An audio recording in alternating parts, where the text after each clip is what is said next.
All right, let's talk about club gapping. How far do you hit your irons? I actually wrote out here on a scorecard what I think I hit my irons, right? A 4-iron goes 205, 5 195, 6-iron 185, 7-iron 175, etc., etc. It was actually kind of, I have just 10-yard gaps in my head going from 205 to 145. And the reality is I don't check that much. So I thought, what better than to get out here. I've got a match tomorrow actually, and then a couple more tournaments.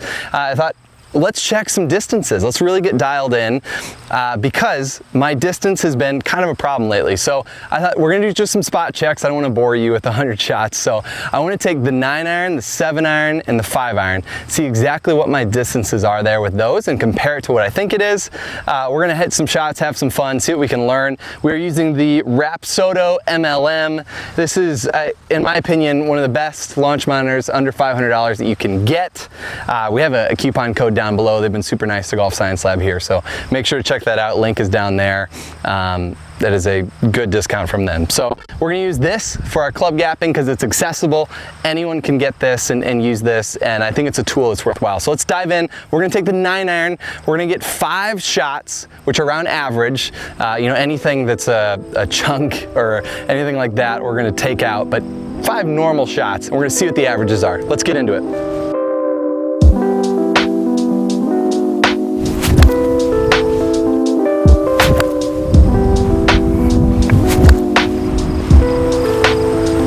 Man, some of these first shots have been really solid, right on line. So, hey, this is probably a good day to do this, I guess.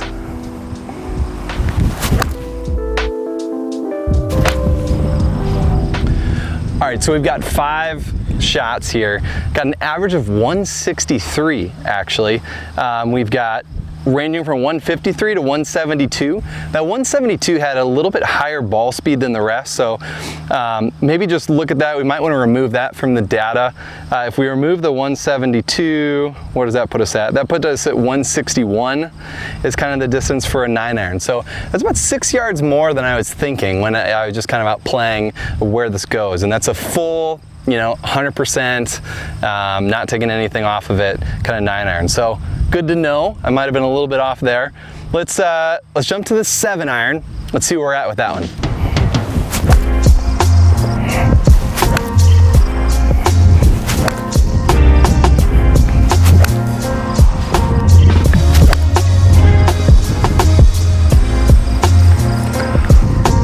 All right, so the 7-iron average, we have 175 yards, which is what I've written down, is kind of what I think about when I think about 7-iron distance. This one, the low is 166 yards, the high is 182. So that 166 is bringing it down a little bit.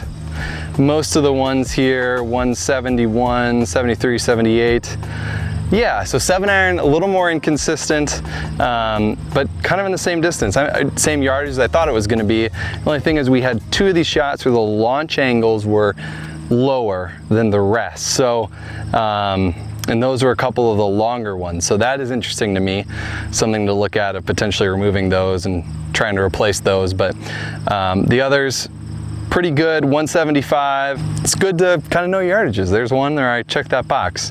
Let's jump to the 5-iron, see where we're at with that.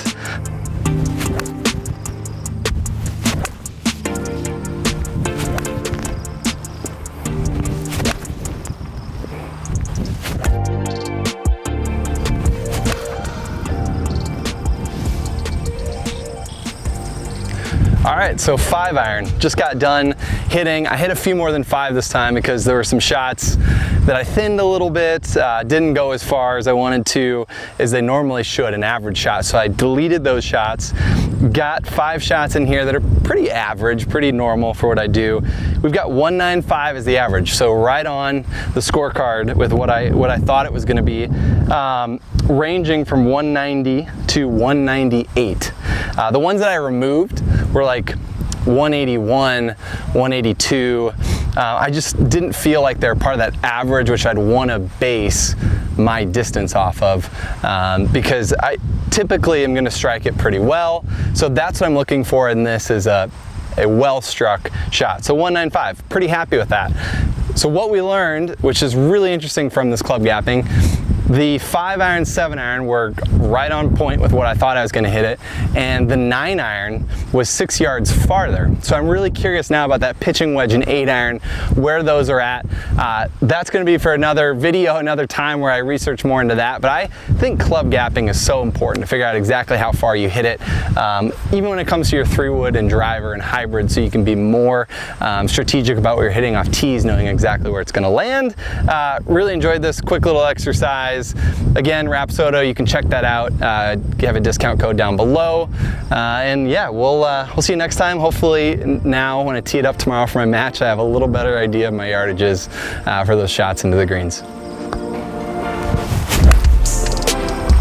All right, I'm just kidding. Video's not over. I gotta figure out how far the 8-iron goes, because if the 9-iron's going longer and 7-iron's right where I thought, we gotta figure this out. We can't leave yet, can we? Let's hit some 8-irons. Let's see how far the 8-iron goes.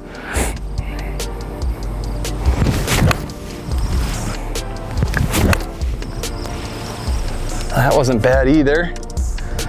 168. Okay, so it's just a little bit longer. So maybe it's just these short irons are a little bit closer together than I thought.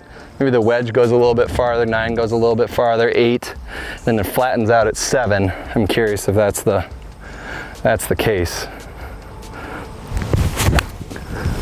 And maybe it's because I don't always hit a 9-iron or a wedge at 100% like I am here on the range. Like out on the course, I'd typically be, hitting it at 85, 90%. Not really going full at it all the time.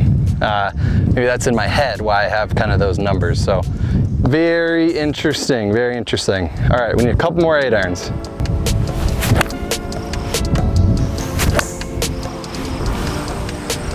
All right, so 8-iron, I've got 5 here. Average is 168, so a little bit longer. Really interesting. I mean, there could be any number of things that we've got the 9-iron being a little bit longer than what I thought. It could be, like I talked about, maybe I'm just used to hitting that 90% or something like that. Could be maybe I'm not hitting enough shots. Maybe it needs to be, the average of 10 shots. That definitely could be it. For sake of time, I'm just going with 5. I'd be curious what you think. What do you think we need to do to get these averages better? Do you need to hit more shots? Should it be more out in the golf course? What do you think would make this a bit more accurate? I think this is helpful nonetheless. One, confirming kind of those longer clubs that they're where I think they are, which is really good. But yeah, club gapping, super important to do. Curious if you've done it or not. Comment below if you've been surprised at all. Thankfully, I wasn't surprised. Maybe just those short irons going a little longer than I thought, but great session out here. Really excited about dialing this in for that match tomorrow. Thanks guys, see you next time. Cool. Did you want me to roll on that?